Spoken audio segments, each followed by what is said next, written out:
জলবায়ুর ক্ষতিকর প্রভাব মোকাবিলার প্রশ্নে বিশ্বমোড়লদের নিষ্ক্রিয়তার প্রতিচ্ছবি তুলে ধরে এভাবেই প্রতিবাদ জানিয়েছেন একদল পরিবেশকর্মী। ক্ষোভ ছাড়ার অভিনব এই পন্থায় লক্ষ্যবস্তু করা হয় যুক্তরাষ্ট্র, ব্রাজিল, আর্জেন্টিনা, যুক্তরাজ্য, ফ্রান্স ও ইউরোপীয় কমিশনের প্রেসিডেন্টকে।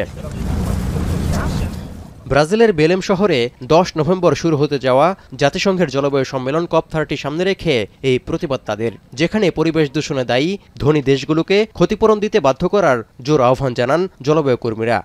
While the world is on fire, so it's time to change. Please wake up. Please make something about the world, and it's about tax.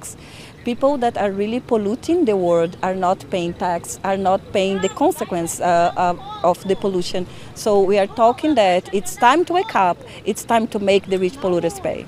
10 থেকে 21 নভেম্বর আমাজনের বুকে COP30 সম্মেলন ঘিরে বিশ্ব নেতাদের প্রস্তুতির শেষ সময়ে এসে এক ভয়াবহ সতর্কবার্তাও দিয়েছে জাতিসংঘ। 3 দশক ধরে বিশ্বব্যাপী আলোচনার পরেও উষ্ণায়নকে 1.5 ডিগ্রি সেলসিয়াস অতিক্রম করা থেকে বিরত রাখা যাচ্ছে না বলে সম্প্রতি হুঁশিয়ার করেছে সংস্থাটি। অথচ 1 দশক আগে হওয়া প্যারিস চুক্তির মূল লক্ষ্য ছিল এটি, যার কারণে বিশ্বে এখন 2.3 থেকে 2.5 ডিগ্রি সেলসিয়াসের চরম উষ্ণায়নের পথে রয়েছে বলে তথ্য তুলে ধরেছে জাতিসংঘ। এর জন্য কার্যত কোনো পদক্ষেপ না নেয়াকে দুষছেন অনেকেই। We are drowning on paperwork, drowning on reports, drowning on mandates that are only evaluated based on how many pages a document has versus how many lives that we're saving. So we need system reform. এমন পরিস্থিতিতে COP30 সম্মেলন শুরুর আগে নিজেদের মধ্যে জরুরি বৈঠক করেছে ইউরোপীয় ইউনিয়নের জলবায়ু মন্ত্রীরা, যেখানে 1990 সালের তুলনায় 2040 সালের মধ্যে গ্রিনহাউস গ্যাস নির্গমন 90% কমানোর লক্ষ্যে সম্মত হয় ইইউর দেশগুলো। Securing the living conditions of Europeans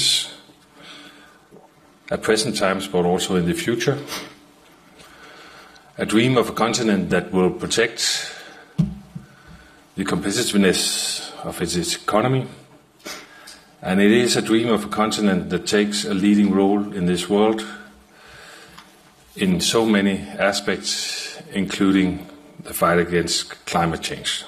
10 November জলবায়ু সম্মেলন শুরুর আগে আমাজন অঞ্চলের বেলেম শহরে বৃহস্পতিবার শুরু রাজনৈতিক দিক নির্দেশনা নির্ধারণের বৈঠক হবে শুক্রবারও। আমাজনের বুকে আয়োজিত 30তম COP সম্মেলনকে বলা হচ্ছে COP অফ ট্রুথ বা সত্যের সম্মেলন, যেখানে বিশ্বের প্রায় 200 দেশের প্রতিনিধি, বিশেষজ্ঞ, বিজ্ঞানী ও পরিবেশ কর্মীরা অংশ নিচ্ছেন।